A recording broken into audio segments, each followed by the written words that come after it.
لەسەر ئەم بابەتە سەردانەکەی سەرۆک بارزانی بۆ بەغدا و دیدار و کۆبوونەوەکانی من میوانێکم هەیە دکتۆر ئیحسان ئەلشەمەری سەرۆکی سنتەری هێزری سیاسی لە عێراق کە لە بەغداوە لەگەڵمانە. دکتۆر ئەم کاتت باش لە دوێنێەوە لە لایەن سەرکردە سیاسیەکان پارتە سیاسیەکان ناوەندەکانی چاودێری سیاسی و هەروەها شەقامیش بە شێوەیەکی گشتیم سەردانەی سەرۆک بارزانی بۆ بەغدا بە گرنگ وەستەکەن.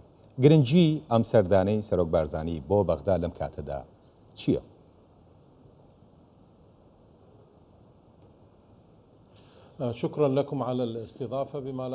سپاسان دەکەم بۆ میوانداریتان. هیچ گومارێکی تێدا نییە کە سەردانەکەی سەرۆک بارزانی بۆ بەغداد سەردانێکی مێژوویە و لە هەمان کاتدا گرنگیشە لەم کاتەدا چونکە کاتێکی زۆر تێپەڕیوە کە بوونی سەرۆک بارزانی لەوێ نەبوو. ئێستا کە وجودی هەیە گرنگێکی زۆری داوە بە بابەتەکان. یەکەمیان لەلایەنی گرنگیەوە با ئەمە بڵێم سەرۆک بارزانی یەکێکە لە باوکی دامەزرێنەرانی پرۆسەی سیاسی نوێ لە عێراقی دموکراسی. لەلایەنێکی دیکەوە سەرۆک مەسعود بارزانی نوێنەرایەتی قورساییەکی گەورە لە عێراق دەکا کە ناتوانین باسی بکەین جگە لەوەی کە نوێنەر و قورسایی زۆریشە لە هەرێمی کوردستان ڕەمزێکی نیشتیمانی عێراقیشە بە تایبەتی کە دەزانن مێژوێکی گەورە هەیە لەلایەنی بنەماڵەی بارزانیەوە و هەروەها هەماهەنگیان لەگەڵ ئۆپۆزیسیۆنی عێراق پێشوو و هەروەها ڕوبەڕووبوونەوەی نیزامی دکتاتۆری. بۆیە من بە گرنگی دەبینم گرنگە کەسایەتی سەرۆک بارزانی و هاتنی بۆ بەغدا. زیادکردنیش بۆ ئەمە لەلایەنی ئەمنیەوە لەلایەنەکانی دیکەوە سەرۆک بارزانی ئێستا وەکو پیاوی چارەسەرەکان دەبینرێت لە بەغدا لەم سەردانەیدا. ئەمە ئاماژەیە کە جیاوازیە سیاسیەکان لە نێوان لایەنەکان لە بەغدا چارەسەر نەکراون و هەروە کپ نەکراونەوە. بۆیە داوا کراوە کە کەسێکی خاوەنی وەزنی سیاسی قورسە بێ ئەم مەلەفانەیەک لای بکاتەوە. هەروەها ئەم کاتە گرنگە بۆ سەردانەکە چونکە هەندێ مەلەف و کەیسی هەستیار هەن و پێویستیان بە کەسایەتی هەن کە وەکو سەرۆک بارزانی بن. لەم بابەتانە لەم مەلەفانە یەکێکیان بابەتی بوونی هاوپەیمانیەکی نێودەوڵەتیە لە عێراق کە گفتوگۆی نیشتیمانی بە دوای خۆدا هێنا. ڕەنگە سەرۆک بارزانی ئەمەیان یەکلا بکاتەوە و هەروەها ئەمەی تریشیان جەنابی سەرۆک بارزانی. بەڵێ دکتۆر، یعنی لە نێوان لایەن و پارتە سیاسیەکانی عێراقدا کێشە و گرفتی زۆر هەیە، بە تایبەتی خودی چوارچەوەی هەماهەنگی و ئەوەی کە پێوترێت ئیدارەی دەوڵات سەرکردەکانی ئیدارەی دەوڵات. ئەم سەردانەی سەرۆک بارزانی تا چەند دەتوانێت چارەسەر بێت بۆ ئەو کێشانە، هەڵبەت دوای ئەوەشینێت سەر بابەتی چارەسەرکردنی کێشەکانی هەرێم و بەغدا؟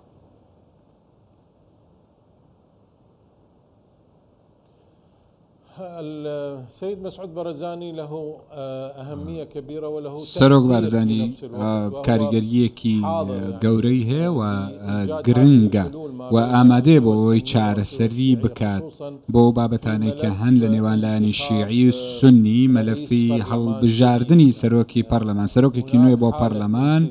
ئێمە گەشتونەتە حاڵەتێکی چەق بەستووی لێرە لە نێو سونەکان خۆشیان و هەروەها لەلایەکی دیکەوە لە نێو سونە و شیعەکان لە نێو پارتەکان گەیشتون بە بنبەست.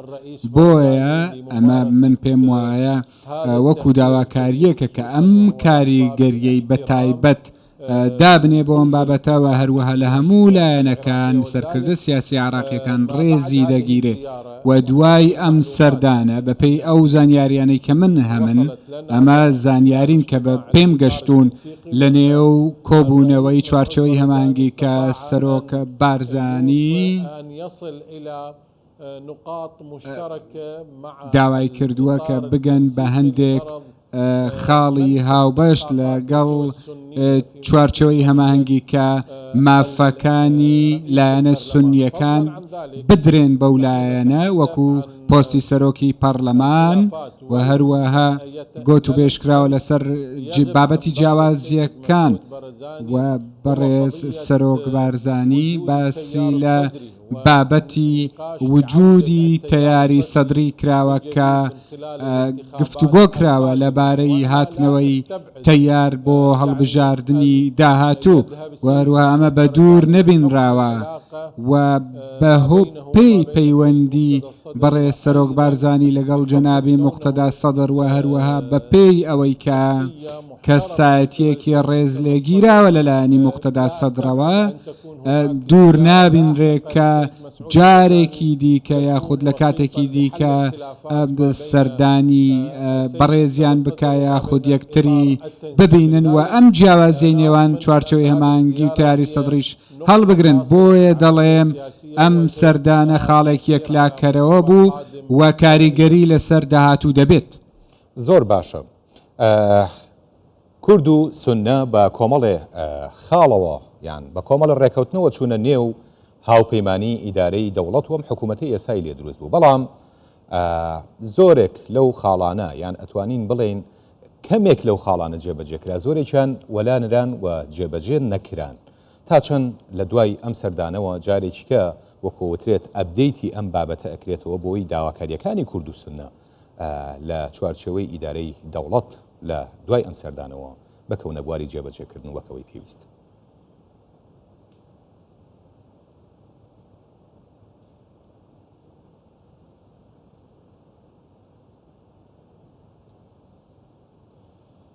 اولا يعني لولا ان السيد مسعود برزاني یەکەمیان ئەگەر سەرۆک بارزانی چارەسەرێکی دانا لە ساڵی 2023 بە دیاری کراوی بۆ ئەوەی پرۆسەی سیاسی نەگا بە ئێرە و بەڕێز سەرۆک بارزانی بەرپرسە لەوەی کە دەستپێشخەری کردووە و هەروەها ئەم پێکاتە ئێستا دروست بووە دەستپێشخەری بووە و ئەمە لەو کاتەوە ڕاناوەستن کە پۆستەکانیان وەرگرت. ڕێکەوتنی سیاسی هەن و جەنابی سەرۆک بارزانی بە دوواداچوونی دەکا کە هەندێک ڕێکەوتنەکان جێبەجێ نەکراون دەربارەی هەندێ یاسا کە ئیدارەی دەوڵەت پێویست وە کاری لەسەر بکەوە بەرنامەی و پرۆگرامی حکوومەت بووە زۆر گرنگە بۆ ئەوەی جارێکی دیکەمانە پێشنیار بکرێنەوە و بیر بخرێنەوە لەسەر مێزی ئیدارەی دەوڵەت و لەگەڵ چوارچێوەی هەماهەنگی. ئێمە دوێنێ شەو بینیمان کە ئەم کۆبوونەوەی کراوە گۆت و بێژ لەسەر ئەم ڕێکەوتنە سیاسی گرنگانە کران، ئەمە سەقامگیریەکی سیاسی زیاتر دەدات بە عێراق. بۆیە جارێکی دیکە دەڵێمەوە ئەم سەردانە بۆ ئەوەیە ئارمانجی ئەوەیە کە چارەسەر بدۆزرێتەوە و ئەمە ریفلێکشنی ڕێکەوتنەکان دەبێ و هەروەها پەیوەندیەکان گرژیان تێناکەوێ لە بەینی هەولێر و بەغدا. ئەم یاسانەی کە دەرنەکراون وەکو یاسای نەوت و غاز و هەروەها هەندێک ڕێکەوتنی کۆتایی لەسەر هەندێک بابەت وەکو بابەتی بودجە ڕاستە ڕێکخراوە پەسەند کرا، بەڵام هەندێک ڕێکاری دیکە هەبوون لە نێوان هەولێر و بەغدا وەکران بە بنەما بۆ پەیوەندی دوولایەنە لەسەر ئەم بابەتە.